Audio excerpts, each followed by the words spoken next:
Vous êtes sur Medi 1, merci de nous rester fidèles et soyez les bienvenus dans l'invité de la rédaction. Serigne Abdoulaye Mbacké, plus connu sous le nom de Borom Derby, est le fils du fondateur du mouridisme, Cheikh Ahmadou Bamba Mbacké. Méconnu du grand public, l'homme a marqué son époque avec une réalisation majeure, le fameux Deur, qui signifie jardin. Ce qui lui a valu son surnom de Borom Derby, comprenait le propriétaire du jardin. Exploitant agricole à succès, il a apporté la sécurité alimentaire et la prospérité à son village de Darou Rahmane, dans la région de Diourbel, dans le centre-ouest du Sénégal. Son courage, son patriotisme et son sens aigu de la justice sociale ont poussé certains intellectuels sénégalais à s'intéresser à l'œuvre de l'homme. C'est le cas de l'écrivaine Marième Dir, qui lui a consacré un ouvrage, Serigne Abdoulaye Mbacké, Borom Derby, le visionnaire de Darou Rahmane. Marième Dir, merci d'avoir accepté l'invitation de Medi 1. Bonjour Alexis et merci de m'avoir invité.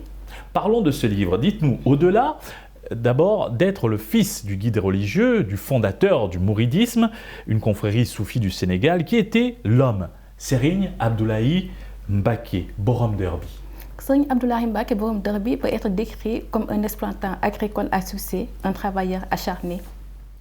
Maintenant, dites-nous, après la sortie en 2014 de votre premier roman, Destin croisé, le tome 2 de l'ouvrage paru en 2020, vous êtes cette fois-ci intéressé à un univers complètement différent avec ce livre sur le mouridisme. Pourquoi ce choix d'avoir écrit sur Serigne Abdoulaye Mbacké Borom Derby? Je vais dire que c'est un choix qui relève du hasard, bien que les gens disent que le hasard n'existe pas. En fait, j'ai entendu une anecdote qui raconte que une fois, les frères de Serigne Abdoulaye Mbacké Borom Derby s'étaient retrouvés dans son village de Darou Rahmane et il leur avait servi un plat de riz au poisson dont tous les produits utilisés pour la cuisson venaient de son exploitation agricole. C'était vers les années 40. Donc quand j'ai entendu cette histoire, je me suis dit « Ah, ça c'est intéressant. Certainement, il y a une histoire intéressante derrière ce fait. » Maintenant, Darou Rahmane, cette partie du Baol où il vivait, est connue pour faire partie du grand bassin arachidier, une zone où se cultive plus souvent l'arachide et le mil. Comment lui est venue l'idée de faire du maraîchage dans cette zone où le sol ne s'y prêtait pas forcément? Justement, c'est ce qui est intéressant avec Serigne Abdoulaye Mbacké Borom Derby. Parce que lui, il est décrit comme un esprit brillant. Il ne se limitait pas à faire ce que les gens faisaient. Il abattait tout le temps les barrières. Quand il s'est implanté dans la zone, donc comme tout le monde, il a commencé à cultiver le riz et le mil. Mais après, il a vu que normalement, il pouvait faire un deur là-bas. Quand il a vu les bassins d'eau, il a supposé que la nappe phréatique n'était pas loin. Donc, il a commencé à faire le maraîchage. Tout ce qu'il a incité, c'est que pour la culture arachidière, ça se déroulait 3 mois sur l'année. Après, il fallait rester 9 mois sans rien faire.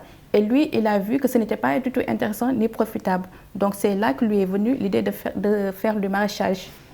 En effet, un visionnaire. Alors, Borom Derby a également réussi à Darou Rahmane à faire d'une terre aride une exploitation prospère et un grand jardin qui suscitait curiosité jusqu'au-delà de nos frontières. Comment, selon vous, a-t-il réussi cette prouesse? C'est surtout le fruit du travail, parce que lui, il avait même fait une pancarte au niveau de l'exploitation où il marquait « Consacrez-vous à Dieu et à son prophète, mais travaillez ». Donc lui, c'était vraiment le culte du travail. Mais aussi, c'était un homme intelligent et ouvert. Par exemple, pour les semences, il les commandait, il les faisait importer. Et les semences étaient accompagnées de notices. Et justement, lui, il appliquait les instructions qui étaient marquées sur les notices. Borom Derby, le propriétaire du jardin, était son surnom. Qu'est-ce qui faisait la particularité de son jardin au point de lui avoir donné cette aura? En fait, son jardin était très prospère. On y trouvait toute variété de fruits et légumes. On y trouvait même des variétés qui n'existent plus au Sénégal. On y trouvait différentes variétés, que ce soit des carottes, choux, goyaves, radis, tout ça. Et en plus, la particularité, c'est surtout qu'il y avait une riziculture et une pisciculture. Vous vous imaginez pour une terre qui est décrite comme aride, lui, il avait réussi à faire ça. Alors, sur place, l'homme avait mis sur pied un modèle économique endogène. Qu'en est-il de ce modèle-là? De ce modèle-là. Donc, pour poursuivre à votre question, donc lui, on peut dire qu'il était vraiment écologiste avant l'heure et il prenait vraiment le consommé local parce que tout ce qu'il consommait à Darou Rahmane provenait de son deur. Serigne Abdoulaye Mbacké Borom Derby était aussi patriote et luttait contre l'exode rural avec la création d'emplois au sein de son exploitation.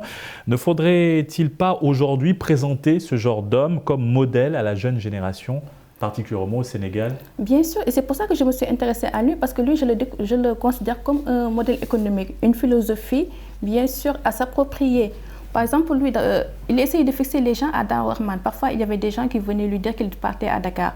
Mais il réussissait à les convaincre pour qu'ils restent à Darou Rahman. Par exemple, il y en avait qui avaient des parcelles de terre. Donc, ce qu'il faisait, il leur donnait lui-même des semences et il leur montrait comment travailler la terre. Et les gens, finalement, avaient même des exploitations agricoles là-bas. La communauté à laquelle il appartient, les Mourides, sont connus pour leur solidarité, l'entraide et leur modèle de développement participatif. Que vous inspire cette organisation économique de la communauté Mouride? C'est une organisation qui peut servir d'exemple. Ils ne sont pas seulement solidaires, mais aussi ce sont des travailleurs.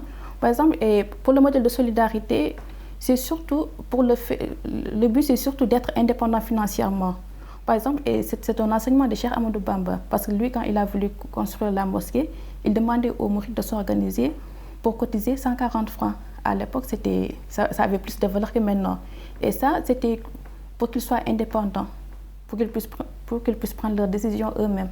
Votre ouvrage, Serigne Abdoulaye Mbacké, Borom Derby, le visionnaire de Darou Rahman, a été présenté lors du dernier Grand Magal de Touba, commémorant le retour d'exil de Cheikh Ahmadou Bamba. Quels ont été les retours que vous avez eus à cette occasion? J'ai eu des retours très positifs. En plus, les gens étaient très surpris. Parce que Serigne Abdoulaye Mbacké Borom Derby est méconnu à tort. Les gens ne le connaissent pas. Parce que lui, il s'est éteint en 1960. Donc, les jeunes générations ne le connaissent pas, alors que c'est une personnalité qui mérite d'être connue. Et les gens sont intéressés de voir cette facette de sa personnalité, l'homme travailleur. Vous en êtes et surtout un homme dont la philosophie est d'actualité, parce que là, on fait des marches par rapport à la cherté de la vie et tout, alors que lui, justement, à Darou Rahman, il avait réussi à implanter un modèle économique endogène. Oui, alors, avec tout ce qu'il a fait, toute cette aura qui existe et qui perdure aujourd'hui, pourquoi est-il si méconnu du grand public? Parce que justement, le fait est que, par exemple, les fils de Serigne Touba qui sont les plus connus ce sont ceux qui ont accédé au khalifa. Et comme lui, il n'a pas accédé au khalifa, c'est aussi une des raisons. Alors, Mariam Dir, vous en êtes... Et on peut dire aussi, excusez-moi de vous interrompre, c'est un homme qui était entouré de mystères. Donc lui, il a choisi de s'implanter assez loin de Touba, de faire sa vie là-bas et d'implanter son exploitation agricole. Et il travaillait tout le temps. Ah, nous comprenons mieux. Vous en êtes à votre 3e livre. Quelles sont aujourd'hui les perspectives de l'écrivaine Mariam Dir? Les perspectives, bon, disons que je vais voir où va me mener. Je suis passée de destin croisé à Serigne Abdoulaye Mbacké Borom Derby. On va voir ce que l'avenir me réserve. Revenons sur ce récent ouvrage que vous avez écrit, Serigne Abdoulaye Mbacké Borom Derby. Alors, quelles ont été les particularités de l'écriture? Quelles ont été les belles rencontres que vous avez eu à effectuer durant cette expérience? C'est une expérience qui est très intéressante et très différente de l'écriture de Destin croisé. Parce que Destin croisé, c'était de la fiction. Je me retrouvais seule à imaginer des histoires. Alors que là, ce n'est pas de la fiction.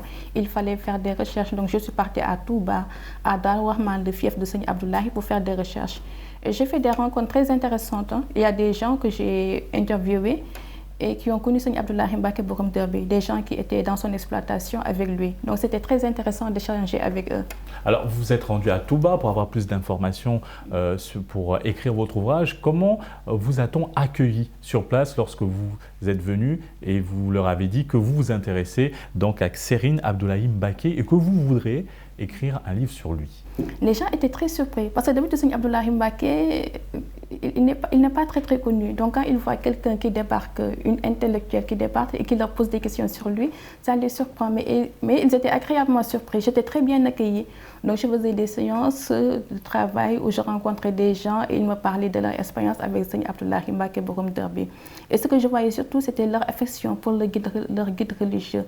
Ils le décrivaient comme un guide qui était compatissant et utile, qui aidait ses talibés. Alors, est-ce que les techniques agricoles de Serigne Abdoulaye Mbacké perdurent toujours sur le lieu où il a vécu? Sur le lieu, oui, mais ce qu'on peut dire aussi, c'est que à son époque, c'était plus prospère. Hein. Lui, il a réussi des choses que personne après lui peut-être n'a pas réussi. Reparlons de l'écrivaine. Comment passe-t-on de la fiction à la biographie? À la biographie. Excellente question. Parce qu'en fait, mon intérêt pour Serigne Abdoulaye Mbacké Borom Derby est né de cette anecdote qui raconte qu'un jour, Ses frères s'étaient retrouvés chez lui à Darou Rahman et il leur avait servi un plat de riz au poisson dont tous les ingrédients étaient issus de son exploitation agricole. Donc voilà, ça a été le déclic. Du coup, je me suis dit, ah là, il y a une histoire intéressante derrière. Et là, je suis partie à Touba, à Darou Rahman, faire des recherches pour voir la personnalité. Et j'ai été très agréablement surprise parce que j'ai vu une personne multidimensionnelle dont on peut traiter plusieurs aspects de sa vie. Merci Mariam Dir pour cet éclairage autour de votre nouvel ouvrage, Serine Abdoulahim Mbacké, Borom Derby, le visionnaire de Darou Rahman, et merci d'avoir accepté l'invitation de Média. Merci Alexis de m'avoir reçu. Et quant à nous, on se retrouve très vite pour un prochain numéro de l'invité de la rédaction sur Média, bien sûr.